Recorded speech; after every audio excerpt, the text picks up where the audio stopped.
96.1 FM. Another time for you to join us on SECURITY247, where we talk about security issues in Lagos and, of course, in Faroes. We always come here to your listening pleasure at exactly 11 o'clock. Just a bit of, I apologize for starting just a bit behind schedule this morning.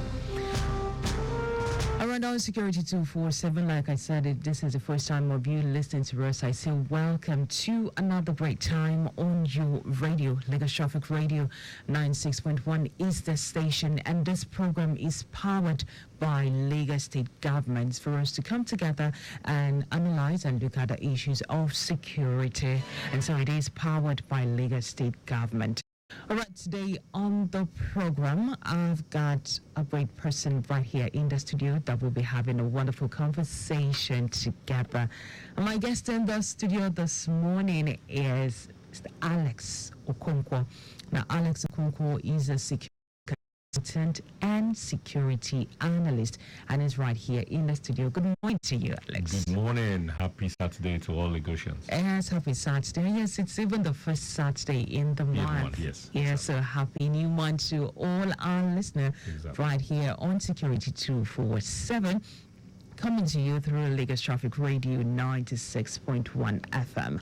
All right, let me quickly take traffic updates, and then we delve into our topic of discussion proper, because this is a wonderful conversation that I'm looking forward to. I think earlier we have some reports about some impediments, one at PWD access. And it says due to construction going on by men of the Julius Berger access, we had an impediment around PWD, and the updates about it says the truck has been moved out of the location. Better movement will be experienced soonest, though there is backlog presently. Also, another impediment, the update comes in, and it says traffic situation has improved, just a bit of slow movement from the mainland hotel down to Uyibo, inward Ilele, and Uyibo flyover inward Ido. It is very much in good shape at this time. All right, back to SECURITY247, and this morning we are taking a look at the topic, effective security, state policing dimension. Effective security, state police dimension. For the sake of our just listening, because this conversation has been on for a while, talking about state policing, and some of our people want safe policing, are talking about it and working on ways to make it come to reality. For the sake of those who are just listening or getting to hear about this topic for the first time, what exactly is state policing? That's a good one to start with. Okay, so the functions start with the name. You said state police, so it means effective, surveillance of the state. It means, like conducting law enforcement within the state. So motor parks, checking that people pay their local taxes, law and order within the state, traffic police. They'll be doing traffic policing, so they'll be on ground assisting already agents that are there.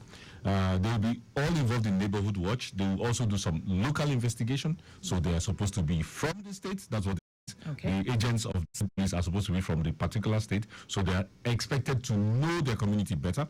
So better reinforcement, better information, as in local information and investigation. So they maintain general safety. They will also be responsible of protecting state officials. People should understand. It means that from the executive governor down to the last local official, everybody that has protection will be protected firstly by the state police.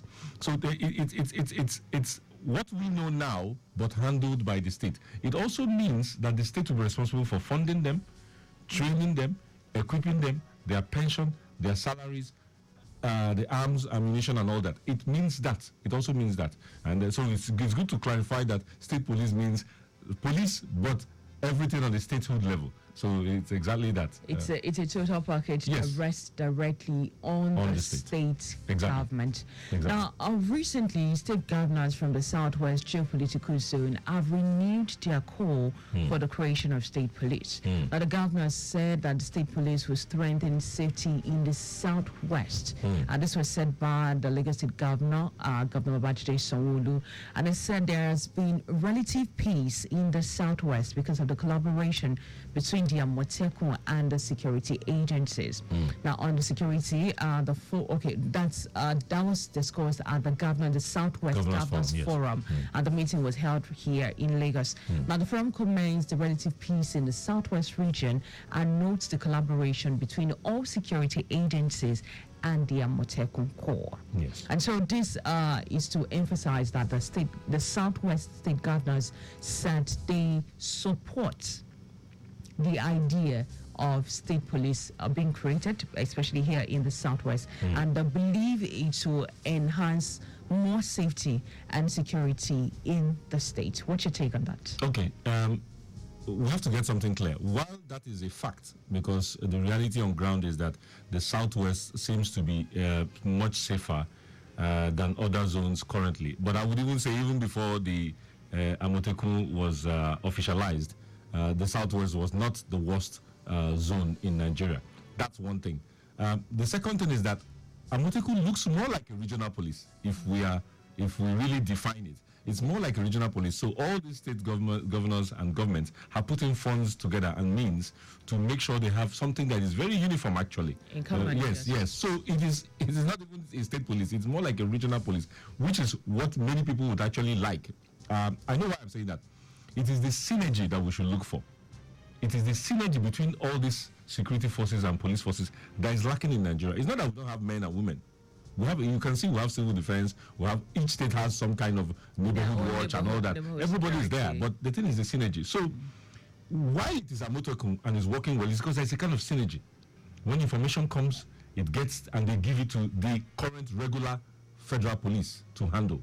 That's information above them. But when it's still something they can handle locally, neighborhood-wise, they do it. Amotekun is up to a certain level. They have some kind of some form of arm. It's not really submachine guns, but they have some kind of Bane guns and all that. So they do local interventions, and they're even more useful in states outside Lagos because it's more rural.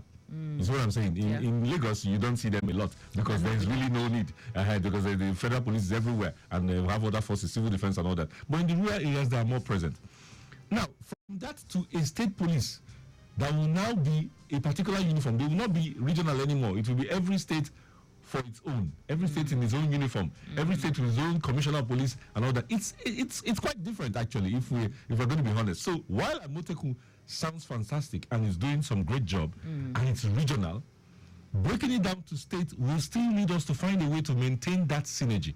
That's what I would say. That's what I would say that could be the blocking point, because a regional police is one thing, and we've had regional police in Nigeria. People are not checking history.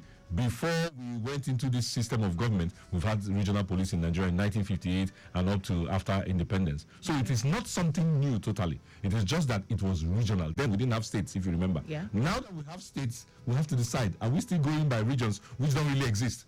When we say Southwest, South-South, it's not really something, it's something political. It was created for political reasons. There is no South-South.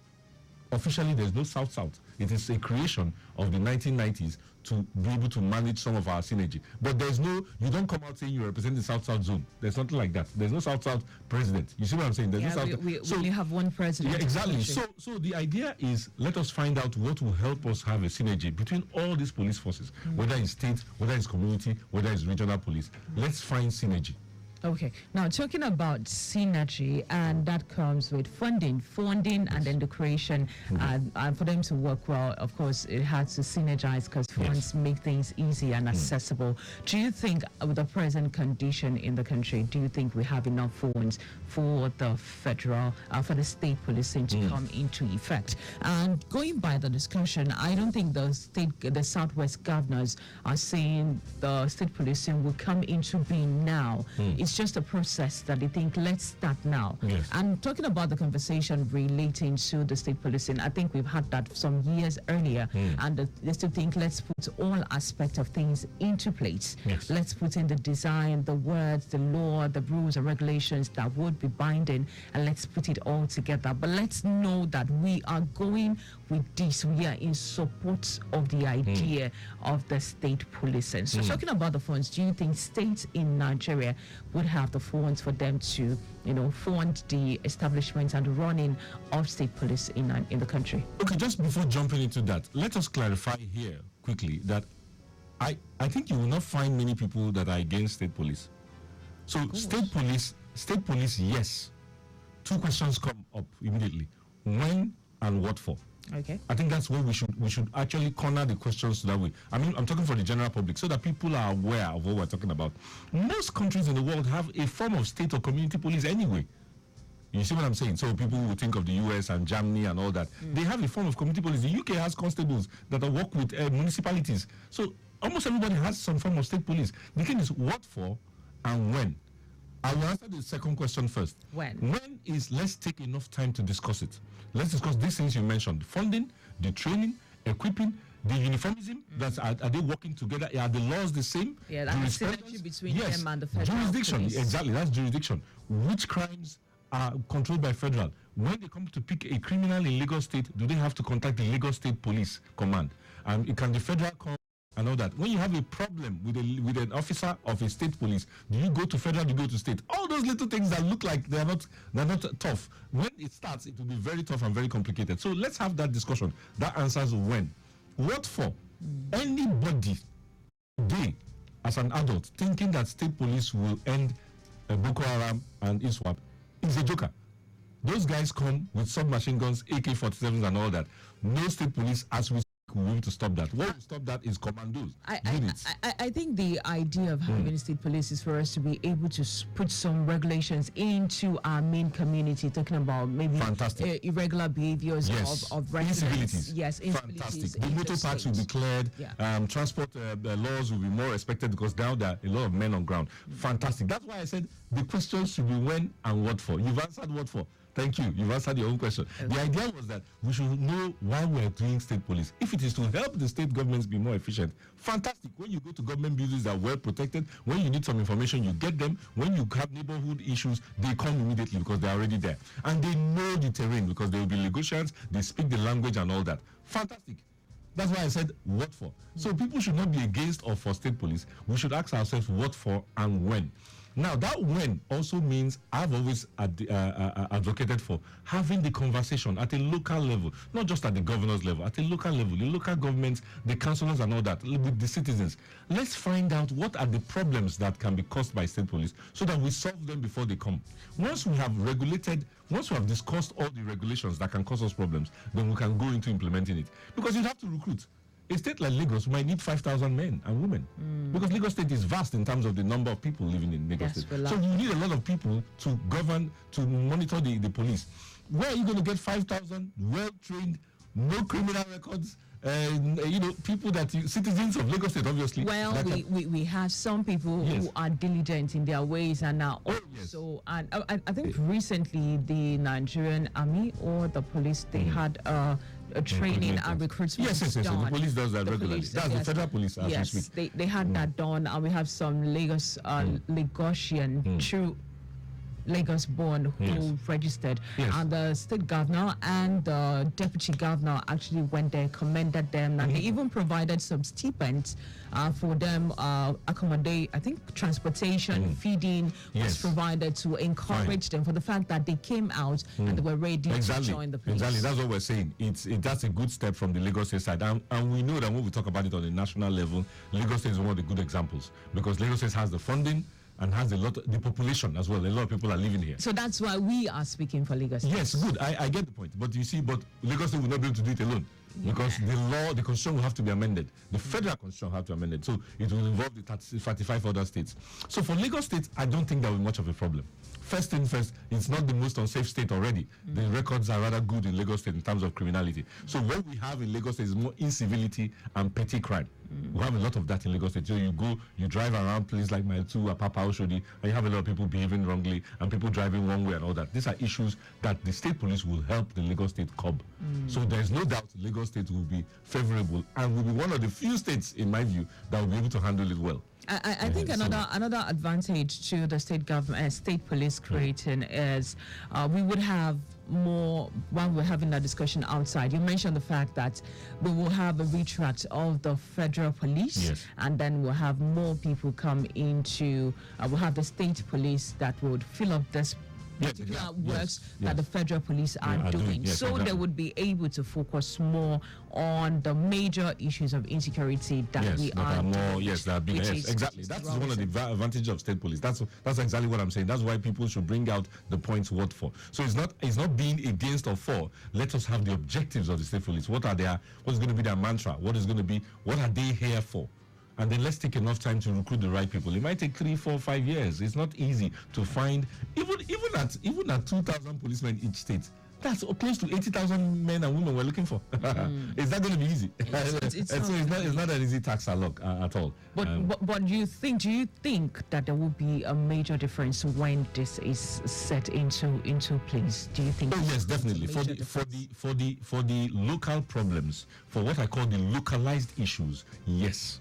So all the things we've mentioned, especially in civility, when it comes to local elections and all that, all these things will be well handled. When you go to offices, they will be secured. They can be secured 24 hours a day. You know why? Because the police guy is living in that area. He doesn't need to say he's going home. You see what I'm saying? The advantages that come with it. The markets will be proper. The bus stations will be proper.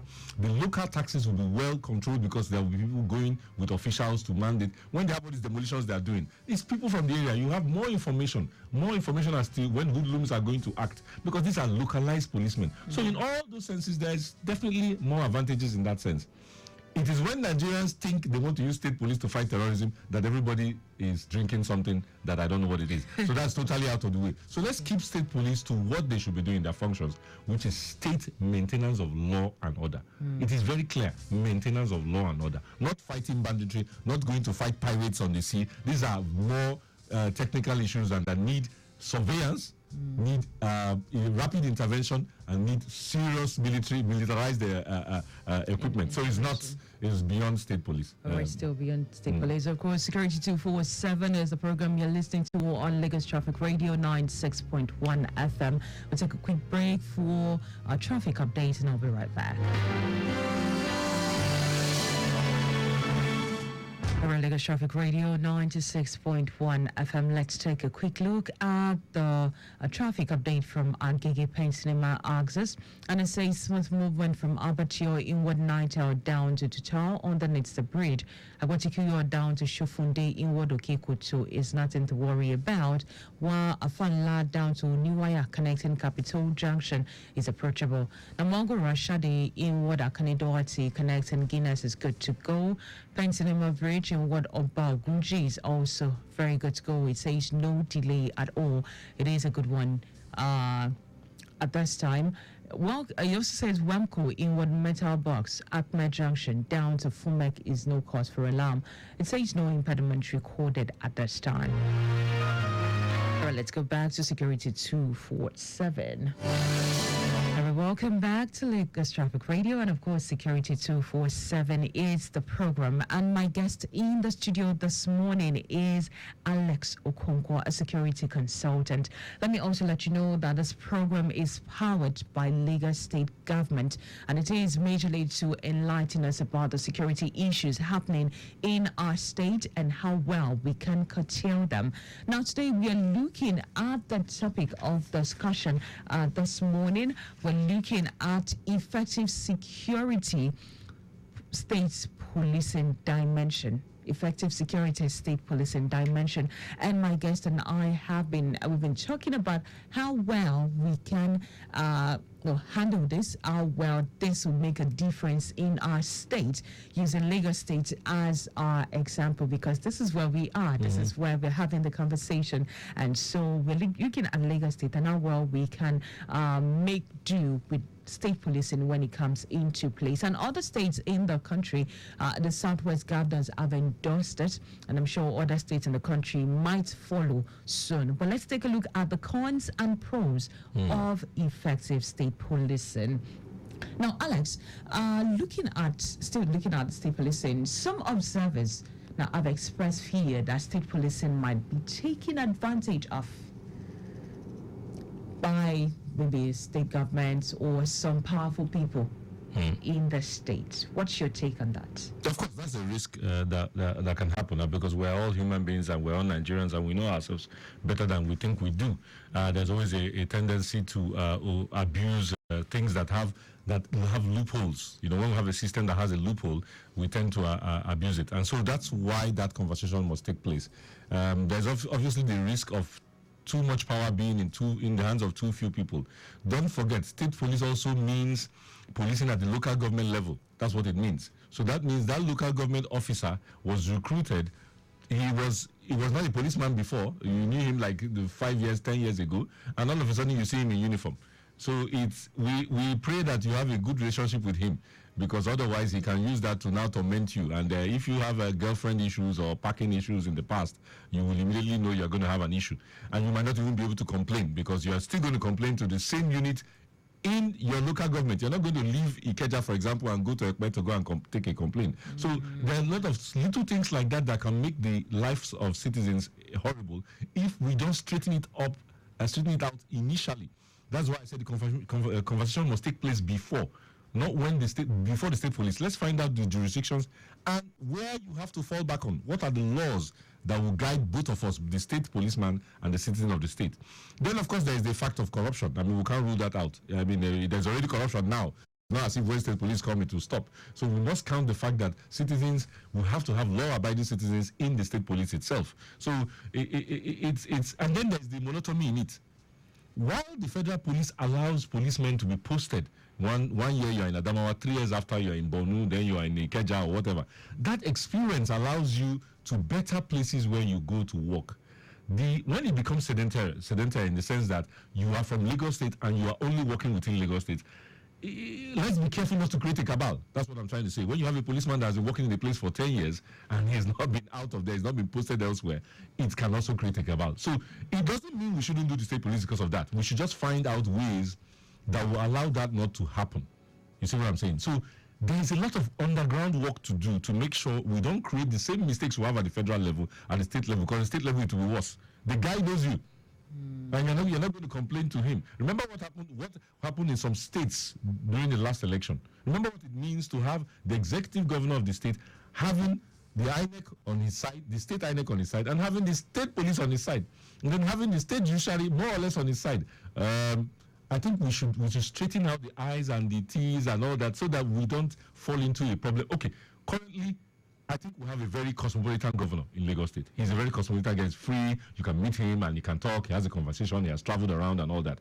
But all the states are not the same. Yeah. So we also have a former state governor where the federal police and the EFCC went to arrest him and the current governor protected him. So there's no guarantee that every state will act the way Lagos State is acting. There's no guarantee, so we have to be careful. So when it's been created, that means each state will have its own rules, its own laws, its own. Would they design a particular rules and laws that is peculiar to the state, or there will be unified guidelines? I don't think the laws will change fundamentally. It is the jurisdiction. It's who is in charge of what. When you have a traffic crime, you have a traffic law that's broken. Which police will arrest you? That's what's going to change. So, and you know how we work in Nigeria. It depends on the police who arrest you. You will know how far you're going to Gadrum or not. Well, so, we had that conversation while we were outside. Imagine someone from Lagos State or someone from another state come into Lagos and he commits a crime. So who is going to arrest who? Yes, that's the question. That's the conversation we should have. The law should be the same. I don't think Nigerian constitution is going to change. But what will change within the law is who is now in charge. Where are you going? Who is going to cover you? Where are you going to get your recruit? In case you feel unjustly treated, will you still go to that state police that just arrested you and tell them your guys just treated me badly? I'm sure you're not going to get justice. I mean, and then the chief judge is the judge of the state. together in the whole thing. So there's something that the federal police protects because everybody, they don't know each other like that. It's really diverse. But when you bring it at the state level, there's a connivance. And I'm saying it honestly, that Lagos might not be the problem in that case. It's a cosmopolitan state. Everybody comes from everywhere. But when you find yourself in the east, in the Adamawa or somewhere in Olu, where you are just the only person speaking a different language, I'm not sure you feel protected when everybody is from the state. All the security force staff. Yes. So we have to find a way to combat that. I'm not saying that should stop us from doing it, but we should think that that could happen. We should not assume that everybody will love everybody and everything. No, we should assume that the least favorable people in Nigeria will be protected anywhere they go. Okay, you see what I'm saying? Let me throw this to you because we are almost out of time, and if I'm to open up the phone lines so when Olivier, and we have just 1 minute. Okay. If you were to be included as part of the committee of those who will set up the state police, what would be the rules or the guidelines that you will put in place to ensure it is effective? Good, but I will start with education. So we have to first educate the citizens and everybody that a state is coming in 3, 4, 5 years, and these are things that are going to change. That's the first thing, education. We have to educate the citizens. Second thing is we have to find out if we can really find 5,000 men and women in Lagos State with no criminal background and ready to serve this state at any cost. Because it means state policemen are going to put their lives online in this state. That's the second thing. Then we have to go through the process of finding out where do we train them. Are we going to get a uniform training all around the country, or is it going to be different depending on how you go? Lagos will be very efficient, one other state will be a bit less. Is that what we really want? Is that how we're going to make this federalism work? Because at the end of the day, it's federalism. And so there are lots of things I will bring out first. Let's bring out all the issues you and I think we will have, so that we'll start solving them. So that we don't start solving them when the state police exist. Yes, which law, which lawyers, which cabinet, which chief judge, which state judge is going to do it? How do you get a ruku in case you have a problem with a state police officer? And those kind of things. How do they move around? Do you now get a state policeman from Amuwo Odofi? He works in Amuwo Odofi for 5 years, and you post him to Ikeja. Is that going to happen so that they go around the state and learn from each area? Or is he going to be in Amuwo all his life and becomes a cabal? Because after 20 years of running Amuwo, it becomes a gang. So all those things are the pros and cons of state police that we have to examine. It doesn't make it impossible. It just means we should be aware that these are risks that can come up. All right, this conversation would have actually go on, but we are out of time. Thank you so much, Alex Okonkwo, for coming into the studio and enlightening us. Maybe it's sometime real soon, but we'll still have the same conversation. Like you said, the conversation and the talks about it has to continue for us to open our minds and prepare our hearts and everything that concerns us regarding state police, so that when it comes, we are knowledgeable about what they are bringing and what they stand to do and ensure in the state. I want to thank you so much for coming into the studio this morning. Appreciate your wealth of knowledge that you have shared with us. It's a pleasure. Thank you. Yes. All right. That has been our package on Security 247. Let me let you know that the program is powered by Lagos State Government, and that's how we come here every time to educate you on things regarding safety and security in Lagos. My name is Dayo Anthony. I want to say thank you to Richard Amua, who is the president of Security 247 and Child Security and Safety. And I also want to say thank you to Mr. Victor Otari and to our executive producer, Mr. Tayo Akole. And I also want to send a birthday shout out. This is coming in from